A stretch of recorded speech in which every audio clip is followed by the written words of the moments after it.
Yo soy Frater Melquisedec y el día de hoy hablaré sobre Merlín y el Santo Grial. La concepción popular de Merlín deriva principalmente de los trabajos de Godofredo de Monmouth. Merlín es un personaje fascinante que tiene un papel preponderante en los mitos de Arturo y en muchos sentidos es el creador o al menos catalizador de muchos desarrollos. Así como Arturo, Merlín es un personaje histórico que llegó a convertirse en una leyenda, pero detrás y más allá de la creación literaria se encuentran las antiguas tradiciones celtas que él encarna y simboliza. La fuente más obvia de la que surge el personaje de Merlín es la casta religiosa que se conoce como los druidas. Entre los celtas había tres órdenes de sacerdotes: los bardos, los óbates y los druidas. Estos hombres religiosos eran importantes consejeros de los poderosos, pero también tomaban decisiones propias. Los druidas no solamente tenían una importante función secular, actuando muchas veces como jueces en casos de controversias o transgresión a las leyes, sino que también eran considerados como puentes entre el mundo de los mortales y el de los dioses y diosas. Uno de sus roles principales era el adivinar el futuro, pues se decía que tenían el don de la profecía, lo que se presenta como una virtud muy especial en el caso de Merlín, con lo que literalmente se vuelve imprescindible en la tradición del rey Arturo. Al parecer, Godofredo construye su personaje inspirándose en por lo menos un par de figuras que aparecen en relatos escoceses y galeses, los cuales él interpreta y combina para crear la imagen del gran mago adivinador.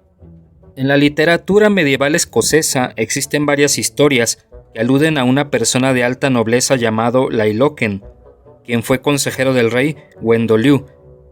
Este personaje termina por volverse loco a consecuencia de la batalla de Affderith en Cumbria, en la que su rey es muerto y sus fuerzas masacradas. El rey Gwendolew era un líder pagano que combatió al rey cristiano Rhydderch, al parecer por una disputa de tierras. Durante la batalla, Merlín, Lailoken, escucha una voz que lo acusa de ser responsable de la inminente derrota y declara que será castigado por ello.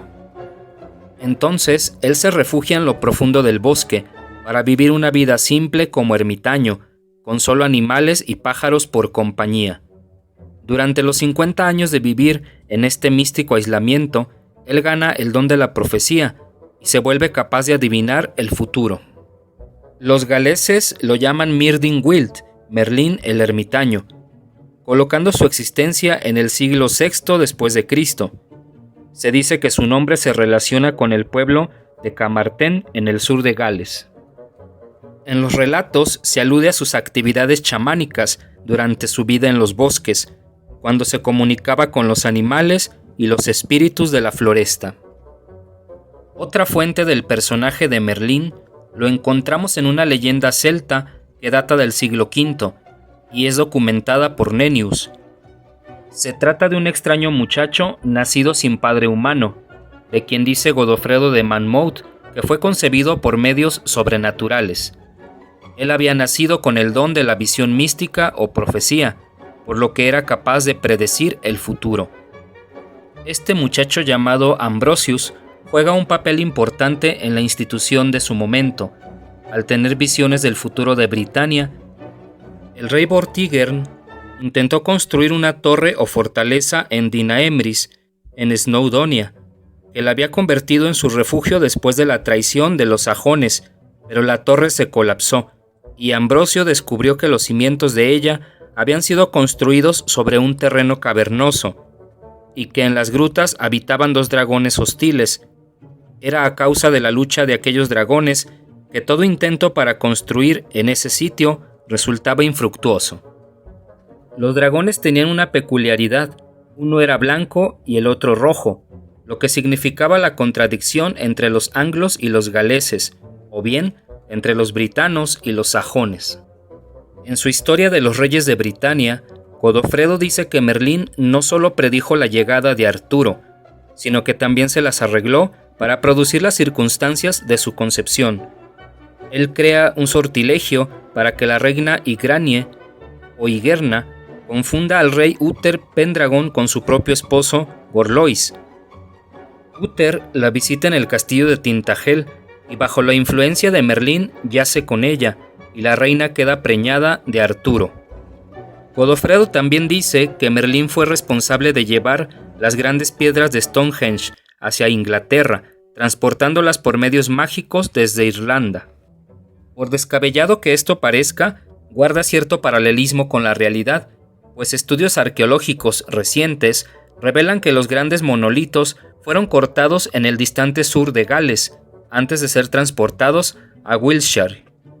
En el romance de Robert Boron, Merlín es el profeta del advenimiento del Grial, y es también este mago que instruye al padre de Arturo, Uther Pendragon, para crear la Orden de la Mesa Redonda. Más tarde, cuando Arturo se convierte en rey, Merlín le dice que su destino está ligado a la Mesa Redonda, pues será uno de los caballeros de su orden quien logre la curación del rey pescador y se convierta en el guardián del Santo Grial, que contiene la sangre de Cristo. La fraternidad de la Mesa Redonda se asocia estrechamente con la búsqueda del Grial, pues se dice que tiene un paralelismo mágico con la Mesa de la Última Cena. Uno de los lugares de la mesa es siempre dejado vacío, y en muchos relatos se le llama asiento peligroso, pues él habría de tragarse a cualquiera que lo ocupase sin ser lo suficientemente puro para sentarse ahí. De hecho, este lugar está reservado para el campeón del Grial, quien en la versión de Robert Boron es Perceval. En el relato de Chrétien de Troyes, Perceval no es capaz de plantear correctamente la pregunta ritual en el castillo del rey pescador, por lo que es compelido a deambular por el mundo, en soledad por 7 años. Más tarde, Merlín intercepta a Perceval durante su participación en un torneo y le recrimina el no haber regresado al castillo del rey pescador para retomar su misión y cumplirla. Él profetiza que le tomará un año completo en encontrar el castillo. Finalmente, Perceval llega al castillo, plantea correctamente la pregunta ritual y el rey pescador es sanado. Entonces Perceval se convierte en el guardián del Grial y es instruido en sus misterios por Bronze, el moribundo rey pescador. Después de estos acontecimientos, Arturo marcha a Francia, pero es traicionado por su sobrino Mordred, quien reclama el trono de Britania en su ausencia.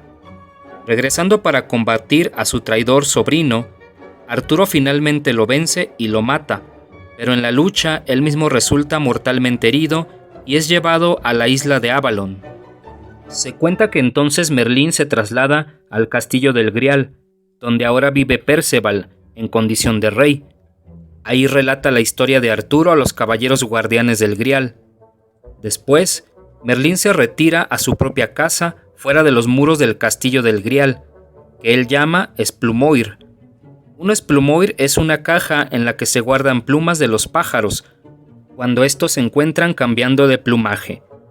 Esta operación sugiere un cambio regenerativo y se implica con la tradición chamánica de cambio de forma, que es cuando el chamán se transforma en animal, especialmente en pájaro.